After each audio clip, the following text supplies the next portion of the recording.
Today I'm going to show you how to make a delicious cabbage juice recipe that can help with stomach problems like gastritis and ulcers. Hi everyone, and welcome back to Clean Eating Kitchen. I'm Carrie and I have a master's degree in public health with a specialty in nutrition, and my passion is all about sharing easy recipes and tips to help you feel your best. So today I'm going to share two cabbage juice recipes with you. One is a green cabbage juice recipe that is pretty intense but can be very therapeutic. The second is a red cabbage juice recipe that is a little bit less intense because I mix in some other fruits and vegetables to help improve the flavor. So just a little bit of a personal story. I was diagnosed with H. pylori about a year ago. I've really been working on learning how to get rid of this stomach infection, making sure that my gut lining is healthy and healed. I did some research on cabbage juice. I actually have a blog post on my website that I will link to in the description box below, and it has more of the scientific research around cabbage juice,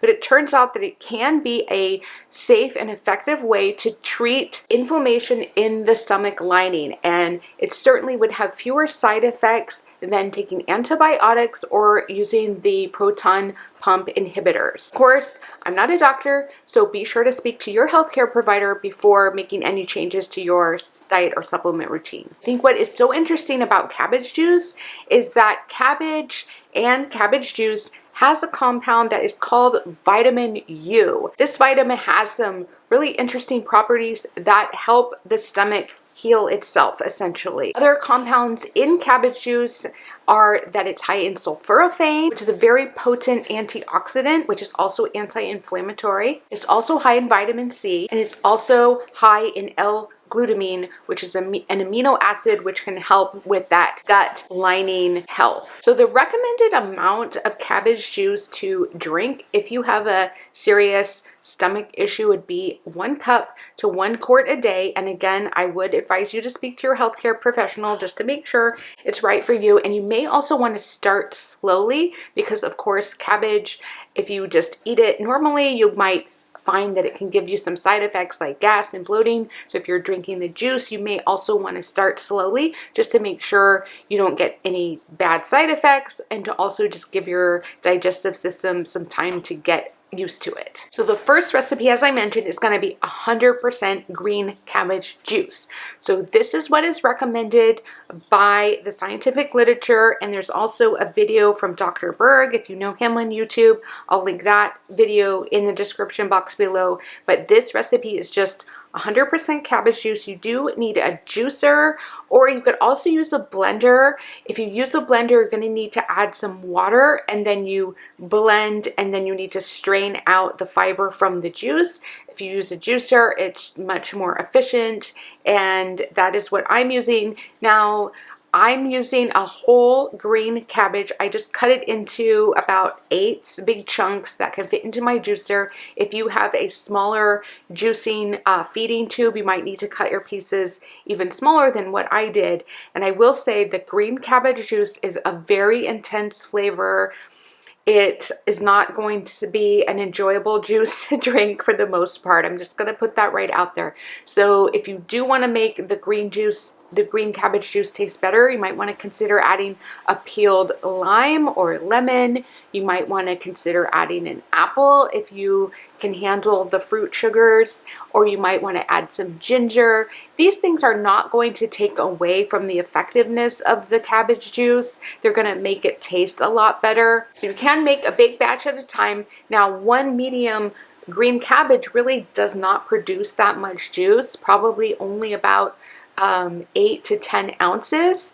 So you're probably not going to have a lot left over unless you're starting small, but the juice will last covered in the refrigerator up to about 3 or 4 days. Now, my second recipe that I want to show you today is I'm using a red cabbage, and you can use red or green cabbages interchangeably. You're going to get the same health benefits. You might get a little bit more of one compound in the other, green or red, but the red the red or purple cabbage. They are basically the same type of cabbage. So for this recipe, I ended up using a whole purple cabbage because mine was pretty small.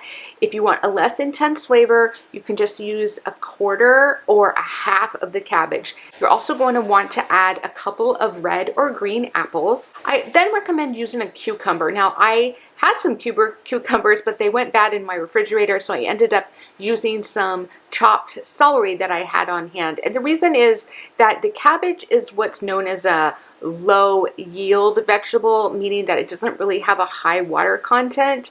So you kind of want to add in some higher water content vegetables or fruits into your juice to help just make it a more robust juice. And that's why I recommend adding the cucumber or the celery. The cucumber is going to be a little bit less intense. I only have the celery on hand, so that's what I use. And you're also going to want to use lemon or lime peeled and some fresh ginger. You could always throw other fruits and vegetables in there if you like. I think you could try adding some carrots or some pear. But again, if you are sensitive to that cabbage flavor, just start with about a quarter of your whole cabbage. And this is the same as the green juice. You can also make it in a blender. In this case, you would need to add about a cup of water, and then you would blend the whole mixture, all the fruits and vegetables together, and then you would pour the mixture through like a nut milk bag or a piece of muslin, a clean muslin cloth, and just strain out the liquid from the fiber. And then I'm using my Omega juicer that I bought earlier this summer, and I'm really happy with it now that I've gotten used to using it. I'll put a link in the description box to the exact one that I'm using. And because I do have a sensitive digestive system, I like to take the final step of doing an extra strain of my juice. And you might be wondering, if you're using a juicer, why do you need to strain the juice? And the fact is that there's still a little bit of fiber that comes out with the juice, even from a high quality juicer. And so if you just give it one strain through a fine mesh strainer, you're going to get rid of any of that extra fiber. You're just going to have 100% juice, which is the easiest to digest, especially if you have a sensitive tummy like I do. So I do like to take that step. You have a beautiful red cabbage juice, and the taste is a lot better than 100% cabbage juice.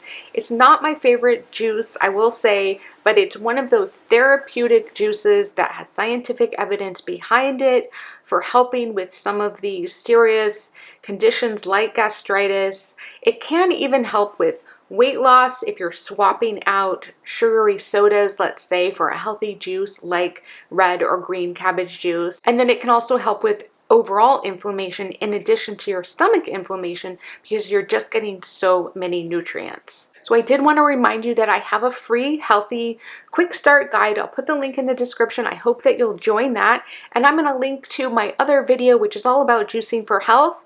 I hope you'll check that out, and I'll see you in the next one. Take care, everyone.